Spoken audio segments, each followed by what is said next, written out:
जय भोलेनाथ। नमस्कार, मैं साधना पांडे मार्गदर्शन पे आपका स्वागत करती हूँ।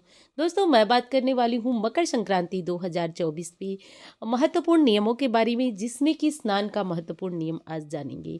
दोस्तों, स्नान करना सभी जानते हैं कि मकर संक्रांति में सबसे पहला और पुण्यदायी काम होता है स्नान करना। स्नान के बाद दान करना। तो देखिए, गंगा जल तो सभी मिलाते हैं, जो नदियों में जाते हैं वो तो करते ही हैं, जो नहीं जाते हैं वो भी गंगा जल मिलाकर स्नान करते हैं। तो स्नान के दौरान कौन से ऐसे कार्य हैं जो नहीं करना चाहिए विशेषकर दोस्तों।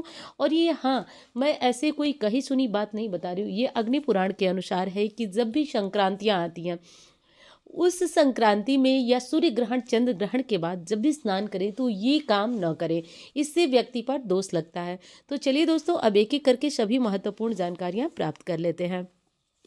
देखिए, सबसे पहले तो मकर संक्रांति 15 तारीख को मनाई जा रही है, सभी जानते हैं। कुछ लोग जो है 14 को भी मना रहे हैं, परंतु 15 को मकर संक्रांति मनाना सर्वश्रेष्ठ रहेगा।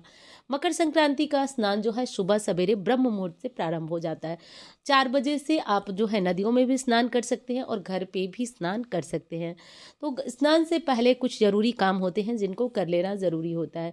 जैसे यदि नदियों में स्नान करें तो आप दान के लिए सामग्रियां बांध कर अपने साथ ले जाएं। स्नान के बाद आप स्नान में जल में खड़े खड़े सूर्य नारायण को जल दें। उसके बाद जो है आप निकल कर के बाहर दान करें, और घर पे यदि स्नान करें तो स्नान करिए, स्नान के बाद जो है आप दान करिए। दान के लिए कुछ सामग्रियां, जो कि विशेषकर 5 सामग्रियां जरूरी होती हैं। पहली चीज है खिचड़ी। खिचड़ी मतलब कि दाल, चावल, अदरक, नमक, हल्दी, ये सामग्री आपके लिए ज़रूरी होती है, जो कि आप स्नान से पहले निकाल कर जाए। क्योंकि ध्यान रखें, यदि स्नान के बाद आप कुछ और भी सामग्री छूते हैं तो वो दान माना जाता है। ये घर पे स्नान करने वालों का नियम है। तो इसलिए आप स्नान करें, उसके बाद पहली चीज़ आप दान करें। दान के बाद अब आपको क्या करना है कि स्नान कर लिया आपने, दान कर लिया आपने, और दूसरी चीज़ है कि जब स्नान हो गया, हमारा दान हो गया, तो हम क्या करेंगे, तब होगी हमारी पूजा पाठ। घर में जो क्षमा करिएगा, भगवान भोलेनाथ की पूजा करते हैं, मंदिर में करते हैं, सूर्य नारायण की करते हैं, तो जो भी पूजा पाठ आप करते हैं वो करिए।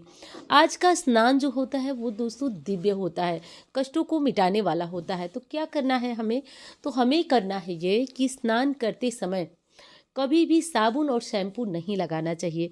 अब जो लोग मजबूरी में हैं, जैसे जिनके पीरियड्स वगैरह के बाल हैं और वो आज ही साफ होते हैं, वैसे तो सुहागिनों को त्यौहार के दिन बाल नहीं धोना चाहिए, कोशिश करना चाहिए।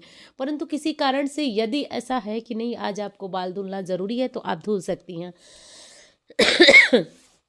बाकी जो है सामान्य लोग, वो एक दिन पहले ही साबुन शैम्पू लगा लें। उस दिन जो है वो साबुन शैम्पू नहीं लगाया जाता है, ये बात आप लोग ध्यान रखिए। केवल जो है किस स्नान से जो है वो समस्याओं का अंत होता है। तो देखिए, समस्याओं के अंत के लिए कि आप ताज़ा जल ले लें और उसमें पहले गंगा जल मिला लें और कुछ तिल मिला लें। तिल का उपटन भी आप चाहें तो मिक्सर में आप जो है तिल को एक दिन पहले पीस लें, और आप उस दिन जो है उस तिल को थोड़ा सा पानी डालकर उपटन बना लें और उससे जो है पूरे परिवार सहित स्नान करें। अब ये तिल जो है छोटी सी चीज़ है, लेकिन हमारे दुखों का नाश करने वाली है, दुर्भाग्य का नाश करने वाली। इसलिए देखिए, गंगा जल सभी लोग मिलाते हैं, लेकिन नहीं जानते हैं, गलतियां कर देते हैं। पहली चीज़ कि बहुत गर्म पानी में गंगा जल नहीं मिलाना चाहिए। कुछ कमेंट भी आया था कि दीदी हम ठंडे पानी से नहीं, कोई नहीं नहा पाएगा, इस समय दिक्कत ज़्यादा है, लेकिन जिनके पास ताज़ा जल की व्यवस्था हो वो गंगा जल मिलाकर स्नान कर लें। जिनके पास ऐसा है कि नहीं, ताज़ा जल नहीं है और ठंडे पानी से स्नान नहीं हो पाएगा, तो आप गंगा जल के बजाय आप काले तिल का इस्तेमाल करें। काला तिल डालकर आप स्नान करें। स्नान का सबसे जो श्रेष्ठ मुहूर्त होता है दोस्तों, वो ब्रह्म मुहूर्त होता है। 4 बजे से 6 बजे के बीच, आप 6:30 बजे भी मान लीजिए, आप स्नान ज़रूर कर लीजिएगा। आप बहुत सुबह सुबह स्नान गलती से भी मत करिएगा। और हाँ दोस्तों, एक ज़रूरी बात आपसे बताने जा रही हूँ कि मैं 14 तारीख को रात को 8:30 बजे आपके साथ लाइव जुड़ने वाली हूँ। तो ये लाइव आप सभी के लिए बहुत महत्वपूर्ण होने वाला है, क्योंकि मकर संक्रांति यानी कि सूर्य का उत्तरायण विशेष महत्व माना जाता है। कहा जाता है कि आज से ही सारे शुभ मांगलिक कार्य प्रारंभ हो जाते हैं। तो हमें क्या और कैसे करना है, कौन से काम करना है, इन सब के ऊपर चर्चा होगी। तो आज का लाइव यदि समय रहे तो ज़रूर ज्वाइन करिएगा। दूसरी चीज़ है दोस्तों कि अब हमें जो है स्नान कर लिए, तो आज जो है हमें और क्या करना है। विशेषकर दोस्तों, यदि आप घर में अपने कुछ दान पुण्य की सामग्रियां चाहती हैं कि घर में जैसे निगेटिविटी है या कोई दिक्कत है, तो आप जो है दान की सामग्रियों में ज़्यादा काले तिल मिला करके पूरे परिवार के साथ ये दान ज़रूर कराएं। घर में बड़े बुजुर्ग बच्चे जो भी हैं, आज दान की सामग्री उनके सबके हाथ से स्पर्श कराकर दान कराएं। आज ध्यान रहे कि हर मांगने वाले को हमारी तरफ से कुछ न कुछ ज़रूर दिया जाना चाहिए। दान में एक और चीज़ है जो ज़रूरी है, कुछ पैसे कुछ रुपए ज़रूर दान करें। आप अपनी श्रद्धा के अनुसार, अपनी क्षमता के अनुसार दान की सामग्रियों में कुछ पैसे ज़रूर दान करें।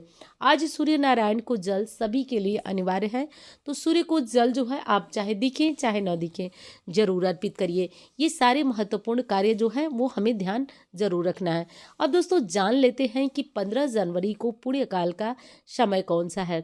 तो 15 जनवरी को वैसे पूरे दिन ही पुण्यकाल रहेगा, परंतु महापुण्यकाल 7:15 से सुबह 9 बजे तक रहेगा। अब कुछ लोगों का क्वेश्चन आ रहा है कि दीदी उस टाइम राहु काल है, तो हम जो है कैसे दान करें। तो देखिए, राहु काल जो काम आप पहली बार करते हैं उसके लिए नुकसानदेह होता है। अब ऐसा तो नहीं है कि जीवन में आप पहली बार दान करने जा रही हैं, ये तो अच्छा काम है, तो आप जो है राहु काल में भी इस काम को कर सकती हैं। किसी भी तरह का कोई दोष नहीं लगने वाला है, तो बिल्कुल भी संशय आप न करें। स्नान के समय जो है साबुन शैम्पू का प्रयोग न करें। वैसे तो देखिए अपनी अपनी मान्यता है, कुछ लोग तो मानते ही नहीं है, वो गंगा इत्यादि नदियों में भी साबुन शैम्पू लगाकर बाल धोने लगते हैं और नहाने लगते हैं। तो किसी को मनाया नहीं जा सकता है, क्योंकि घाटों पे लिखा हुआ होता है कि साबुन शैम्पू का प्रयोग न करें। लेकिन कुछ लोग नहीं मानते हैं, तो स्नान और गंगा स्नान का लाभ यदि लेना चाहते हैं तो आप लोग भूल कर भी आज साबुन शैम्पू न लगाएं। आप केवल गंगा जल मिलाते हैं तो ठीक है, नहीं तो गर्म पानी से नहाएं। तो आप एक बार माँ गंगा का स्नान ध्यान कर लीजिएगा दोस्तों, केवल ध्यान करके आप स्नान करिए। कहा जाता है कि सभी पुण्यों को देने वाली माँ गंगा पुण्यदायिनी कहा जाता है। इनके स्मरण मात्र से व्यक्ति जो है वो सभी समस्याओं से मुक्त हो जाता है, पापों से मुक्त हो जाता है। इतना ज़्यादा तो हर हर गंगे बोलते हुए हर कोई आज स्नान करे, भूलिएगा मत। आपको वीडियो पसंद आ रही है तो लाइक जरूर करिएगा दोस्तों, और चैनल को भी जरूर सब्सक्राइब कर लीजिएगा। इस तरह की महत्वपूर्ण जानकारियां आप तक पहुंचती रहे, इसके लिए ज़रूरी है कि आप चैनल को सब्सक्राइब कर लें और वीडियो को लाइक करें। तो चलिए मिलती हूँ अन्य वीडियो में। धन्यवाद। हर हर महादेव।